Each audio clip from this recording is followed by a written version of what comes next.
ചെറിയ കാലത്തേക്കുള്ള റിലീസിനെ, temporary റിലീസിനെയാണ് leave എന്ന് നമ്മുടെ നാട്ടിൽ പറയുന്നത്. ഉദാഹരണമായിട്ട് നമ്മുടെ സംസ്ഥാനത്തിൽ സാധാരണ ലീവുമുണ്ട്, എമർജൻസി ലീവുമുണ്ട്.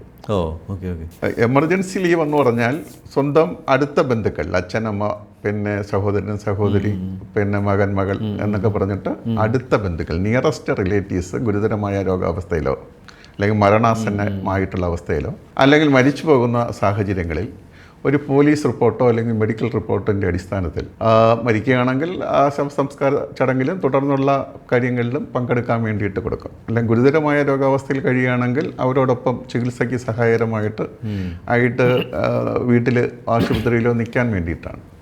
അത് ജയിൽ സൂപ്രണ്ടിന് 10 ദിവസം വരെ എമർജൻസി കൊടുക്കാം. അപ്പം പോലീസുകാർ കൂടെ പോവോ?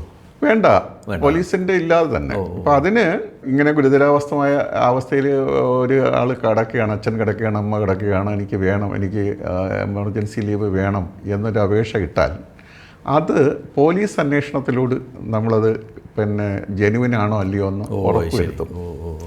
2, ഇയാൾ നാട്ടിൽ ഈ എമർജൻസി ലീവിൽ പോയാൽ ഇയാളുടെ ജീവന് സുരക്ഷ ഉണ്ടാവുമോ? ഇല്ല. ഇയാൾ പോക്കഴിഞ്ഞാൽ മറ്റുള്ളവരുടെ സുരക്ഷയ്ക്ക് ക്രമസമാധാന പ്രശ്നം ഉണ്ടാകുമോ? ഇത് രണ്ടും നമ്മൾ ലോക്കൽ പോലീസ് മുഖേന അന്വേഷിക്കും. ലോക്കൽ ചട്ടം അനുസരിച്ച് ലോക്കൽ പോലീസ് മതി. പക്ഷെ പോലീസ് സംവിധാനത്തിൽ ലോക്കൽ പോലീസ് എന്നുള്ളത് മാറ്റിയിട്ട് അത് ജില്ലാ പോലീസ് മേധാവി മുഖേനയായിരിക്കും നമുക്ക് റിപ്പോർട്ട് കിട്ടുക. അപ്പം ഇത് അനുകൂലമായിട്ടുള്ള റിപ്പോർട്ട് കിട്ടുകയാണെങ്കിൽ ജയിൽ സൂപ്രണ്ടിന് അയാളെ 7 ദിവസം കൊടുക്കാം, 10 ദിവസം വരെയും കൊടുക്കാം. അത് ജയിൽ DGPക്ക് 15 ദിവസം വരെ എക്സ്റ്റെൻഡ് ചെയ്ത് കൊടുക്കാം. സർക്കാരിന് 45 ദിവസം വരെ എക്സ്റ്റെൻഡ് ചെയ്ത് കൊടുക്കാം ഒറ്റയടിക്ക്.